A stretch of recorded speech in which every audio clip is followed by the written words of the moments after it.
ఎవరికి కాంట్రాక్ట్ లో ఉంటాడు ఎక్కువ మరి? సీన్ అన్నకి, ఆది అన్నకి, నాగబాబు ఈ ఫంక్షన్స్ కూడా బయటకి ఎక్కువ రాడు, చాలా రేర్. వాళ్ళ మమ్మీ డాడీ వస్తుంటారు అన్నిటికీ, అంతే, చాలా వాళ్ళు రేర్. కనపడతారు నాకు. మొన్న పెద్దంతల టెంపుల్లో జరిగిన దానికి మట్టుకు జస్ట్ వచ్చి ఒక 15 minutes అలా ఉండి వెళ్ళిపోయారు. అంటే మామూలుగా అయితే పెద్ద పెద్ద హీరోలు తొందరగా రారు, అంటే జనంలోకి రాకూడదు, అట్లాంటివి ఏమైనా ఉంటాయా? అది స్టార్టింగ్ స్టేజ్ నుంచి అంతేగా అన్న. అట్లాంటివి ఏమన్నా అలా ఏమో ఫ్యాన్స్ కలవకూడదు, లేకపోతే ఫ్యాన్స్ మధ్యలోకి రాకూడదు, అందరికి కనిపిస్తే స్టార్డమ్ తగ్గుతుంది, అది మెయింటైన్ చేయాలి. మిగతా హీరోలు మెయింటైన్ చేస్తుంటారు, అల్లు అర్జున్, ప్రభాస్, ఇట్లాంటి వాళ్ళు మెయింటైన్ చేసినట్టు మనం కూడా మెయింటైన్ చేయాలి, ఇలాంటిది ఏమైనా ఫీల్ అవుతుంటాడా? ఏమో అలా ఎప్పుడు నాకు అనిపించలేదు. సుధీర్ ఎప్పుడు అలా అనుకోరని అనుకుంటున్నాను నేను.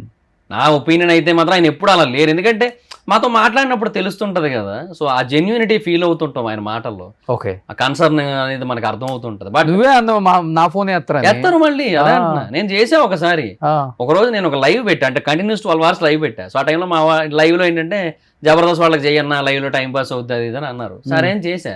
ఉదయం ఎత్తలే, ఆదర్ని ఎత్తారు, చంద్రాన్ని ఎత్తారు, సీనాన్ని ఎత్తారు, రావు గారు ఎత్తారు, చంటన్ని ఎత్తారు, అందరు ఎత్తారు.